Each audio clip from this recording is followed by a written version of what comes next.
தேவ பிள்ளைகளாகிய நம்ம அனைவரும் முழு பைபிளை படிச்சவங்களுக்கு ஒரு சூழ்நிலையை நீங்க ஃபேஸ் பண்ணியிருப்பீங்க. என்னடா இது வம்ச வரலாறா இருக்குது எங்க பார்த்தாலும் அப்படின்னு சொல்லிட்டு, இதெல்லாம் நம்ம ஏன் குடுத்துருக்காங்க? ஏன் படிக்கணும்? அப்படின்னு சொல்லிட்டு ஒரு சின்ன சிந்தனை நம்மளுக்கு வந்திருக்கலாம். நீங்க ஆதியாகமம் 5ஆம் அதிகாரம் ஆதாம்ல இருந்து சேம், காம், யாப்பேத்தோட வம்ச வரலாறு. 10, 11ல பார்த்தீங்கன்னா சேம், காம், யாப்பேத்தோட என்டையர் வரலாறு. 36ல பார்த்தீங்கன்னா ஏசாவோட வம்ச வரலாறு இப்படி இருக்கும். நீங்க என்னாகமம் எடுத்துட்டீங்க அப்படின்னா, இஸ்ரேல் மக்கள் யாக்கோபோட குடும்பத்தார் வந்து எகிப்துக்கு போகும்போது மொத்தம் 70 பேர் போயிருப்பாங்க. ஆனா ரிட்டர்ன் ஆகும்போது மொத்தம் 6,00,000 பேர் வந்திருப்பாங்க. ஸோ அதுல 12 கோத்திரத்தார் இன்க்ளூட் ஆயிருப்பாங்க. மொத்தம் 6,00,000 பேரு. எகிப்துல இருந்து வனாந்தர வழியா இஸ்ரவேலுக்கு வழிநடத்திட்டு வந்த மோசே greatest manager of all time அப்படின்னு நீங்க கேட்டீங்கன்னா, அது என்ன பொறுத்த வரைக்கும் அது மோசே தான். நீங்க ரூத் எடுத்துட்டீங்க அப்படின்னா, ரூத் அதிகாரத்துல வந்து பேரேஸ் சந்ததியோட சின்ன ஒரு வம்ச வரலாறு இருக்கும். பேரேஸ்லேருந்து எஸ்ரோன், எஸ்ரோன்லேருந்து ராம், அமினதாப், நகசோன், சல்மான், அப்புறம் போவாசும் ரூத்தும் சேர்ந்து ஓபேத்து பிடிப்பாங்க.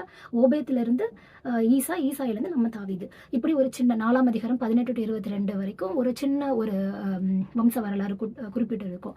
ஸோ இது போக இஸ்ரா 2ஆம் அதிகாரம், நெகேமியா 7ஆம் அதிகாரம் பார்த்தீங்கன்னா, பாபிலோனுக்கு சிறைப்பட்டு போய் மீதி வந்தவர்களோட அதோட என்டையர் வம்ச வரலாறு ஆஃப் இஸ்ரேல் வந்து அதில் மென்ஷன் பண்ணியிருப்பாங்க.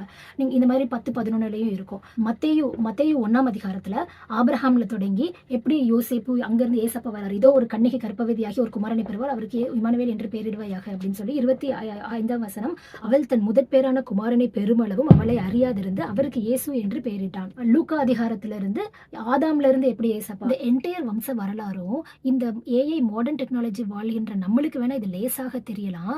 ஆனா நீங்க சற்று யோசித்து பாருங்க, இது ஆதி காலம் முதல் டெக்னாலஜியே இல்லாத நாட்களில இது எல்லாத்தையும் அழகா நேர்த்தியாக ஒவ்வொரு வம்சமா அடுக்கிட்டு வந்திருக்காரு அப்படின்னா, ஒவ்வொரு மனிதனுடைய பேரையும் குறிப்பிட்டு அடுக்கிட்டு வந்திருக்கிறார் அப்படின்னா, அவர் எவ்வளோ பெரிய மகத்துவம் உள்ளவர், அவர் எவ்வளோ பெரிய வல்லமையுள்ள தேவன் ஞானம் எப்படி விளங்கியிருக்கிறது என்பதை நாம் சற்று உற்று கவனிக்க வேண்டும். நீங்க நீதிமொழிகள் 3ஆம் அதிகாரம் 19ஆம் வசனம் வாசித்தீங்க அப்படின்னா, கர்த்தர் ஞானத்தினாலே பூமியை அஸ்திபாரப்படுத்தி புத்தியினாலே வானங்களை ஸ்தாபித்தார்.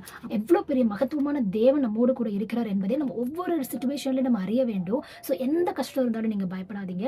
எல்லா சூழ்நிலையிலும் நம்மளோடு கூட இருக்கிற தேவன் பெரியவர் என்பதை நாம் முற்றிலும் அறிய வேண்டும். அதுபோக வல்லமையுள்ள தேவாதி தேவன் நம்மோடு கூட இருக்கிறார் என்பதை அனுதினமும் நாம் அறிந்து கொள்ள வேண்டும். கர்த்தராகிய இயேசு கிறிஸ்துவின் நாமம் மகிமைப்படுவதாக. ஆமென்.